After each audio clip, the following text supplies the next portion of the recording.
Hi, and welcome to Your Inside Power. My name is Patricia Stepler, and I'm your host for this show. Today, what I want to share with you is how to change. We know we need to change, and we know we want different results, but how do we make sure that we get those different results? So I want to share with you a quote today by Joel Barker, and he says, "To be able to shape your future, you have to be willing and able to change your paradigm." Now, the paradigm, if you've listened to my other shows, you know that is habitual habits that we have that are stored deep within our subconscious mind. And they are habits that control everything we do. And the moment we want to step out and do something different, those paradigms are going to pull us right back. Why do they do that? Well, the whole idea of the subconscious mind and these paradigms set up there is to keep you safe. And they want you to remain safe. The problem is they keep us stuck in our comfort zone. So we have to be willing and able to more or less fight through those paradigms so that we can change the person that we are. Now, as far as we know, there are only two ways to change a paradigm. The one way is generally not very pleasant. Something dramatic that happens, 9/11. We have that. I had know of somebody who was vacationing and a drunk driver hit their vehicle and killed their son. That changed their whole life. So generally, when things like that happen, it's not pleasant. The only other way we could do it is to make it when we need to change our emotions. So the only other way we can do that is by spaced repetition of ideas. And while that may take longer than something that's emotional impact that's very dramatic, it's probably generally better for us that it happens that way. So why do we need spaced repetition? Think about how you learn. And all your paradigms were formed in this manner. You had spaced repetition of an idea. When you're learning something new, or perhaps think about a movie. I remember watching a movie and I'd seen it multiple times. And I was watching it one day. I'm like, I never remember this scene. Well, here's what happens to our brain. We're watching something and all of a sudden it triggers something and our mind goes off on a tangent, a daydream or another thought. And then you come back down and you pick up where you are. Well, for some reason, the first maybe 2 or 3 times I watched this movie, I must have been off on a tangent.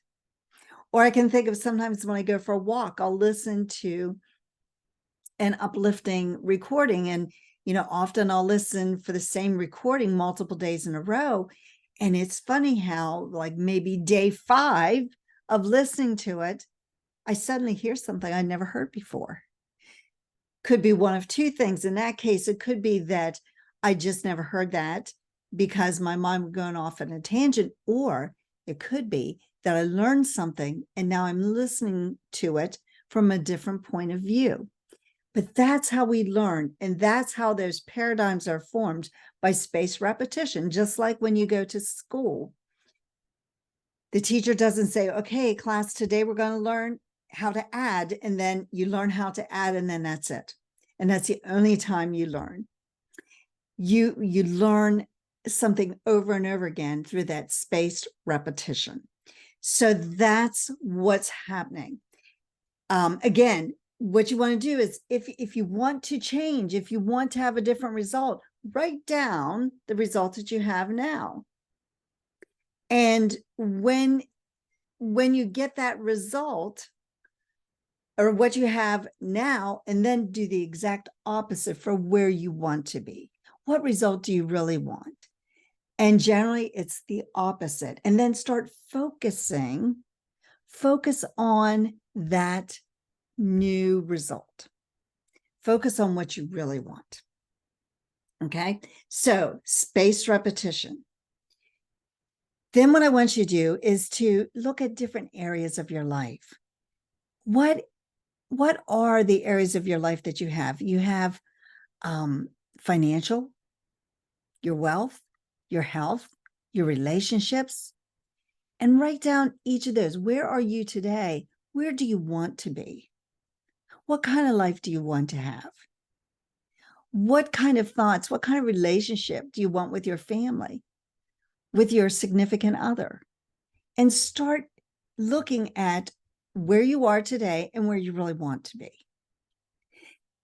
And when you start to do that, you might want to look back and say, how did I even get to this point? If it's not where you want it to be, how did you get to that point? And then start to look at where you want to go. And again, write that down. What happens is everything in the world is energy, and everything's in a vibration. And so when you're in that vibration of frequency, that's where your life is at that point. Everything that you have right now, you have gotten because you're on that frequency with it.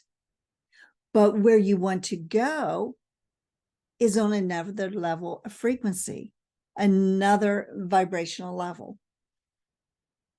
If you were there, you'd have everything that you want. So you have to go to a different frequency, and you have to change yourself to that higher frequency. Think of it this way.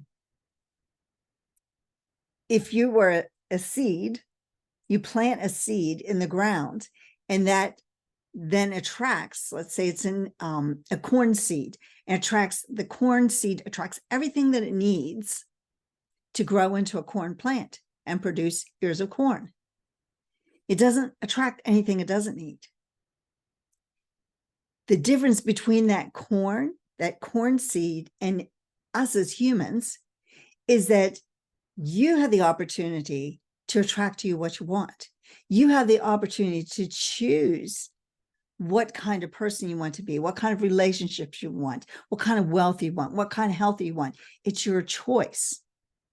That corn seed doesn't have an option. It is going to turn into a corn plant. It is not going to turn into a hibiscus. And so it has no choice. So it just attracts what it needs. But you have the choice. You can attract all kinds of different things to you because you can move to different frequencies. That corn plant can only move to one frequency. But you have the choice to become whatever you decide, whatever you think, and whatever you decide to focus on. And that's where we use the will.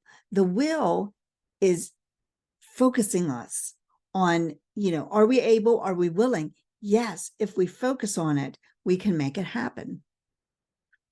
What happens to most people is they get to a point and all of a sudden, they lose that drive. Maybe because they thought it'd be instantaneous, but as we learned, it's spaced repetition. It takes time. So we have to keep giving those thoughts and keep concentrating them because we don't know how long it's going to take. You can look at a corn seed and, 80 or 90 days till it turns into a corn plant. We can't do that with our lives. We don't know how long that gestation period is going to be from the time we get that idea until we bring it into our reality. But we do know that with the laws of the universe, they're very precise. And if we just keep going, we will find that out. So the greatness that you need, you'll start to attract it to you. The things that you need, you will be attracting as you keep focused on that idea. Because once you plant that idea out there in the universe, it's starting to work on your idea. And the only thing that can stop it is you. Here's what most people do. They change. They keep changing from one idea to another, and they never clarify what it is that they really want. And so it's confusing the universe. So then when you start getting things, you're like, well, that's not what I wanted. Well, that's not what I wanted. Well, that's what you asked for 6 months ago, but then you forgot about it. So it gets very confused. And so you have to have that clarity of your idea. And any idea that can be expressed can be accomplished in time. You can make it happen when you get onto that vibrational level, but it's going to mean you're going to have to do something different. If you keep doing the same thing over and over again, expect a different result, we know that's the definition of insanity. You are going to have to change. Now, it may not be a huge change. It might be a very small change, but something is going to have to be different, because if it isn't, you've got those results. Look around you. Everything you have is because of what you've done so far. Everything that you want out there is what's going to change, but everything happens with order. And this order is like heaven's first law. It's the order. So what you need to do is to develop the awareness of what you need and what you need to accomplish. Now, think about this. Inventors and inventions, they're not inventing something that wasn't already here. It was everything they ever needed to make that invention was here. Think about air flight. People did not know how to fly, how to build an airplane. But if you look back, Da Vinci had drawings of it. He just didn't have the awareness of all the materials and all the things back in the 1400s to put a plane together, but he had drawings. And so it's not that all these new materials appeared. It was the learning of how to put different materials together to get into the flight. And so we have to develop the awareness that there's a better order. Just like heaven's first order, we have to develop that awareness that there's a better order. It's not that different things in the world changed, different elements and so on changed. Everything was already here. It was a matter of putting it in the right order. And when you start to shift your thinking, it's a matter of putting it in the right order, shifting your perception. And that will start to change things. You know, sometimes we become so focused and so like we have blinders on that there's only one way to make something happen. And that's what keeps us stuck, because when we think that way, that there's only one way to do things, then we miss out on the other opportunities that are out there. I was sharing that with a client the other day, that we sometimes, if we're so focused on just one outcome, then we miss things that are happening all around us all the time that could actually be better. And I was telling her about how I had a client that was focused on one thing, but they were allowed their minds to look at the possibilities. And when they allowed their minds to look at the possibilities, they skyrocket their success in no time. So sometimes we have to be willing to realize that the path we've chosen, the goals we've set, the way we mapped out to get there might not be the right way at all. Listen to this quote. Dr. Werner von Braun, who was considered the father of the space industry, said this: "The natural laws of the universe are so precise that we have no difficulty building spaceships, sending people to the moon, and we can time the landing with the precision of a fraction of a second." They're so precise. These laws of the universe work for flying in space, just like they work for you achieving your dreams. They're very precise, but if we don't understand them, when we're not aware of how to follow them, then we can't really get there.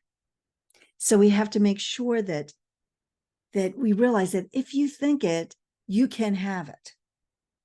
You can have anything that you can think. You can bring that into your reality. But there are certain laws in the universe, and there are certain ways you need to follow those laws. And if we're not aware of them, how can we do it? I was not aware of these laws even 10 years ago. I had no idea. I thought things were happening by luck. You know, some people were lucky, some people weren't lucky, and that's just the way it went. That's not it. People who are highly successful have either consciously or unconsciously figured it out. Now, if they figured out consciously, they just have one success after another, after another, after another. If it's unconscious, they have one success, And then maybe go 10 years before they have another success, or maybe they never have another success because they didn't realize that they had inadvertently followed the laws of the universe, which is exactly what my son did when he got that scholarship. He inadvertently followed the laws. He had no clue what he was doing, and therefore he could not repeat it until he understood what he had done. So success is due to working in harmony with the laws. And when you work in harmony with the laws, you'll have great success. When you're not working in harmony, that's when you have sporadic success or all kinds of difficulties and struggles because you're not in harmony with the laws. So often we tend to set goals that are very safe. Why? Because we don't trust the laws or we're not aware of the laws. And so we set these goals that are really safe. I see businesses do this all the time, and it's one of the most frustrating things. Let me tell you a story personally. So back when I was teaching, in fact, it was, I guess, my last year of teaching, so it really didn't make a whole lot of difference because I decided to retire at the time. But I had set a goal of something I was going to do, very safe goal, something I, maybe a little different than the teaching I had done. Well, in the meantime, my principal really wanted this book that he had to be shared with the entire school and to really get out there. And so one day I read the book, and I'm like, oh my gosh, and I got all these ideas of things I could do, and how I could work with kids to help them become more positive and to reach out for more, and how could it impact children. So I went to him with this really great idea, and he was excited about it, and I started putting it together. I spent hours and hours of evening time and weekend time putting this whole program together and working on this way to impact every child in that school. And towards the end of the year, when I went in for my evaluation, I said, I don't know if I'm going to be able to do this goal that I had set, because I'd spent nearly half the year working on this other project going in a little different direction. And I said, is that a problem? And he goes, well, it will reflect on the school. And I'm like, oh, great. You see, I went from something that I didn't even know I could do to doing something wonderful. In the meantime, this little itty bitty thing, this goal that was something I knew I could do, I wasn't sure I could finish. I said, okay, I'll do it. And in like 3 or 4 classes, I had that goal accomplished. How big a goal was that if you could accomplish it in 3 or 4 classes? How big a goal? A friend of mine was telling me he set this goal for utilizing credit cards from a bank to get his clients to buy them. And he set this goal at, 12, 15. And he got it done in the month of January. He says, okay, I'm done now. I don't have to worry about that for the rest of the year. What kind of goal was that? See, those are the goals you can achieve. And when we set goals that we know we can achieve, there's no excitement there. There was certainly no excitement in that goal that I, kind of let go by the wayside to do something exciting. There was no excitement in that. But that's what we do. We set these little itty bitty goals that are not going to help us to grow. You see, the whole idea of a goal is not to get something. It's for our growth and who we become. Because we, as humans, we are always looking for growth and expansion. And the more we can grow and expand our minds, the better off we are. So when we play it safe and do something itty bitty and call that a goal, that's not helping us to grow. So what we need to do is to expand our thinking, to stretch, and to find something that excites us. But the problem with most business owners and businesses that have you set goals is they're looking for maybe 3, 4, 5% growth in the year. So you set an itty bitty goal. Whereas if they looked at something really exciting, first of all, the workers would get excited because they'd be doing something new and fresh and different. And there'd be, maybe some camaraderie, maybe a little competition, fun competition in between people. And they would actually start to grow their business by leaps and bounds. But instead, we tie these goals to performance indicators or to our, possible raise. And we say, if you don't reach that goal, then you don't get a raise. That's so wrong. That's just stifling innovation and excitement and encouragement and retention, and all kinds of things can be linked to having a purpose and a why that people come to work. That makes it very exciting. So I kind of got off what I was talking about here, but why do sometimes we don't do the things that we know we can do? You see, that's the other thing that goes into this. We know we can do something, but we don't believe we can do it. And so therefore we don't do it.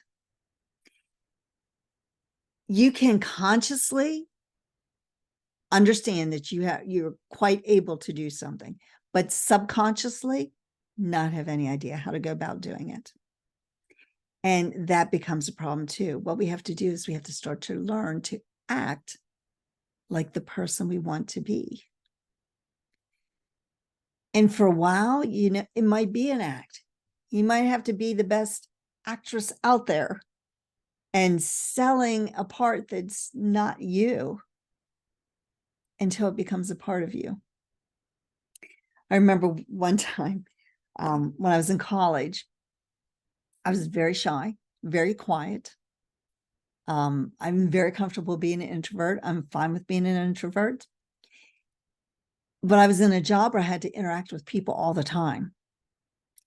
And when I went back to college that year, my roommate's mother thought that I was on drugs or something because my personality had changed. Well, it had changed because I had been forced out of my comfort zone. And I kind of liked it. I kind of liked being forced outside that comfort zone. Now, again, I'm very comfortable being an introvert, but I found that when I was interacting with people, it was a lot of fun.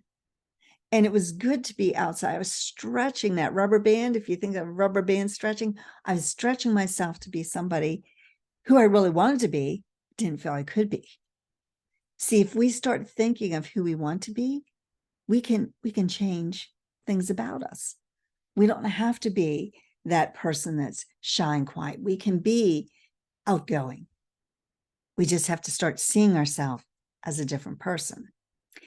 So if you're around people that are saying there's type A goals, that mass thinking, and you want to set something really exciting, you have to step out from being like everybody else. You have to get away from that group think. And sometimes it's very difficult. And they're going to want to pull you right back down, just like your paradigm is trying to pull you right back down to the level that is comfortable. Why do people do that? Because either consciously or unconsciously, I'm going to say it's unconsciously, they realize that if you step out and do something great, it's going to make them look bad because they're not willing to do it. So sometimes we have to realize that that can be the problem. So you start with this idea, this fantasy of something you want to do, and you concentrate on it and you keep repeating that to yourself over and over. Maybe write it down as a goal, and you go over and over and over again until it becomes so much a part of you that things start to happen. And you'll start to see maybe something that you don't even realize, an idea hits you, will come to you. And you'll think back, oh, maybe when that lady hit my shopping cart, and then it made me look at something, and that spurred an idea. We don't even know sometimes where things are coming from, but things will start to happen. People will start to come into your life and like, how did that happen? And sometimes we become very amazed that this opportunity happened or this person we met. It's all part of the universe, and it all works by law. We're all connected.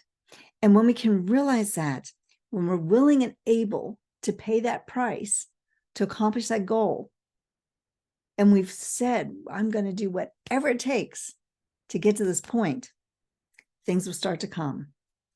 And we start to dream about what we want. And we start to say, yes. We say, yes, this is it. And the universe hears that yes. And they'll start sending the people and the resources that you need.